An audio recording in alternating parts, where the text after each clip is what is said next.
There is a spacecraft more than 15 billion miles from Earth, and every few days, its signal travels across the darkness and reaches us. The spacecraft was launched in 1977. Its computers are primitive by today's standards. Its power is fading, and yet it is still sending scientific data home. But here's what makes this extraordinary. Voyager isn't orbiting a planet. It isn't passing over an asteroid. It isn't exploring another world. It is traveling through a place no human being has ever visited, the space between the stars, beyond the enormous bubble created by our sun. This region is filled with incredibly thin plasma, magnetic fields, energetic particles, and waves that cannot be seen with the human eye. And Voyager is measuring it. Every tiny change in particle density, every magnetic fluctuation, and every plasma wave is another piece of information coming from a region that exists completely outside our everyday experience. But there's something even more remarkable. Voyager was never originally designed for this mission. It was built to explore the outer planets, Jupiter, Saturn, and then keep going. Nearly half a century later, it has become humanity's first scientific outpost in interstellar space.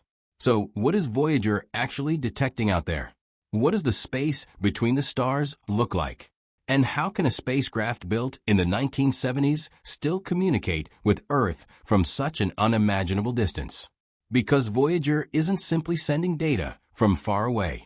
It's sending data from somewhere humanity has never been. When Voyager 1 launched in 1977, the mission seemed almost impossible. The spacecraft was designed to take advantage of a rare alignment of the outer planets. It would fly past Jupiter, then Saturn, and gather information about worlds humanity had only seen from Earth. Nobody could have predicted what would happen afterward. Voyager kept moving past Saturn, beyond the orbit of the outer planets, deeper into the darkness.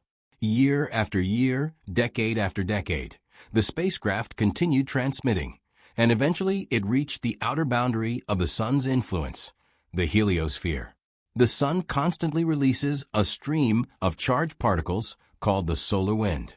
Those particles expand outward and create an enormous bubble around the solar system. Inside that bubble, the sun dominates the environment. Outside it, the galaxy takes over. The boundary between them is called the heliopause. And in 2012, Voyager 1 crossed it. For the first time in human history, a spacecraft entered interstellar space. 8 years later, Voyager 2 followed. Suddenly, the mission became something much bigger than planetary exploration. Voyager was now studying the space between the stars, a region we had never directly sampled before. And that's where the spacecraft began collecting some of its most valuable data. Because interstellar space isn't empty. It's filled with an incredibly thin plasma, charged particles, magnetic fields, cosmic rays, and waves moving through the medium. Voyager's instruments could measure these things directly. For the first time, humanity had a machine physically traveling through the interstellar environment. But there was one major problem. The farther Voyager traveled, the weaker its signal became. Imagine trying to communicate with a device more than 15 billion miles away using technology designed almost 50 years ago. That's essentially what NASA engineers are doing.